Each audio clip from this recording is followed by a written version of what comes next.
Clap twice. Clap 3 times. So I really hate being Vietnamese. I hate being Vietnamese because every Vietnamese dude in my neighborhood was trying to be that same cigarette smelling, hair slicked back, white tee, baggy jean wearing, gangster wannabe. That had, the Asian stereotypical tattoo of like a dragon, or like a phoenix, or like a big ass koi fish on his thighs, or like a shiny character on his shoulder that stood for like strength or honor. Homie, that's not even our language. I hated being Vietnamese because every Vietnamese dude had the same car. Either it was the Honda Civic, Honda Accord, Honda Prelude, Honda Hatchback, Honda something. Maybe like an Acura Integra, but that's still made by Honda, but whatever, I digress. The most important part is that your rice rocket had to be lowered on some 15-inch silver spided plastic rims. And I hated how you had to drive up on speed bumps at an angle so you don't have to scrape the body of your chassis. And I hated how everyone could talk about cars but me. Hey bro, you got that S300 intake manifold turbo. And I'm like, yeah, you know. No, I don't know what that is. I hated being Vietnamese because every Vietnamese dude had the same haircut, and they were all inspired by Dragon Ball Z. Either you had the Goku Super Saiyan Super hair, right? Or the slick all the way back, glistening up a quarter-pound of gel with the golden Gohan pangs in the front, right? Or the Trunks split down the middle, dude, right? Or the Bulma bowl cut hair, or you just like Krillin and you were bald. But to be a true Vietnamese gangster, you had a Dragon Ball Z haircut. I hated being Vietnamese because my mom literally put fish sauce into everything. And I grew up with the thought that my friends will smell the penetrating odor of my culture. I tried to wash my food with American mayonnaise and McDonald's ketchup. I hated being Vietnamese because every Vietnamese man in my life either smoked too much, drank too much, gambled too much, got shot up too much, abandoned my own too much, like my brothers, like my cousins, like my uncles, like their friends, like my father. I hated being Vietnamese because every Vietnamese man in my life beat on the Vietnamese women that I loved in my life, like my big sister, like my brother's girlfriends, like my own mom. I hated being Vietnamese because everything that I was told to be successful by teachers, television, society was everything Vietnamese was not. So being a little boy to dying being Vietnamese was everything that I was taught. I didn't speak Vietnamese, I didn't have Vietnamese friends. I hated being Vietnamese.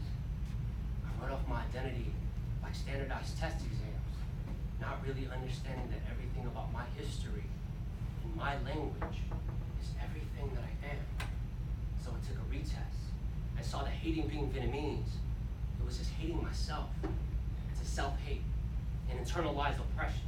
It's a language whispered by colonists and oppressors, told us to blanket our pride, never show our true strength in this generation. This generation was simply the successors of imperialized slaves.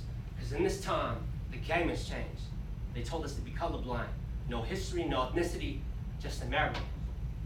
We choose to redefine. Because I don't know about you, but I'm Southeast Asian. I am Southeast Asian, Vietnamese American, and I know I said I hated being Vietnamese, but at the time, I didn't know what it meant to be in a family of warriors and refugees. I didn't know our broken education systems were at war, and my brothers were just casualties. They dropped out of school, learning to gang rob, because no one ever taught them in English or how to get a job. It took me a long time to learn this. But be proud of who you are, and remember where you came from. Remember that we share the narrative of a struggle, that we are the descendants of generals, kings, dragons, and goddesses, and they say that we carry the history of our ancestors on our backs. So maybe that's why we bear dragon tattoos on our shoulders, so we can always remember who we are and stay on track.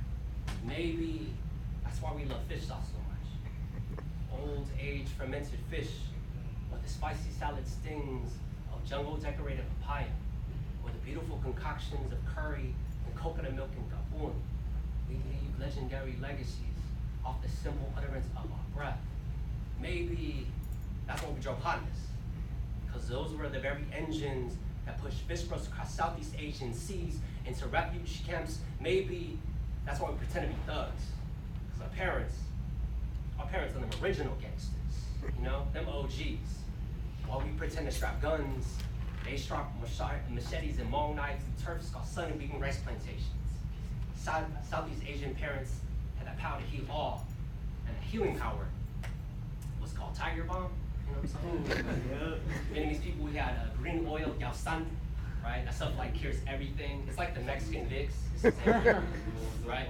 It cures everything, like headache, stomach ache, diarrhea, gingivitis, cancer, like all of it, right? Southeast Asian parents, they were super saiyans. They were the supreme Kai. Waiting tables, donut shops, nail salons, they did anything for us to survive. They sent it past Super Saiyan 4 and 5. As you go on to your own Goku journeys, remember that we will accomplish all that families have sacrificed for us to do. As long as you remember, never ever hate who you are and embrace your legacy. You will finally be able to grant our families their one wish. Awesome. Yeah.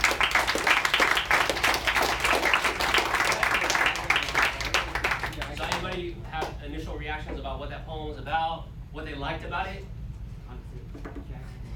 What's that? In the back? Hondas. The Hondas? Okay, you like the Hondas? As much as I hate on Hondas, I have my Honda myself. Anything else? Anything you felt like you related to? Yeah, what's up? Yeah, so I'm a Vietnamese, right? And I get exactly whatever you said in the poem. And Right. and you got it right down to like the basics, and yeah, everything was there. Me and myself, I came here 2 years ago in a Vietnamese family. I suffered like some of the struggles that you have as well. Yeah. Especially my language skills was not perfect, but then I always look on the bright side, like Yeah. you said. Yeah, to just like strive forward. Absolutely. Absolutely.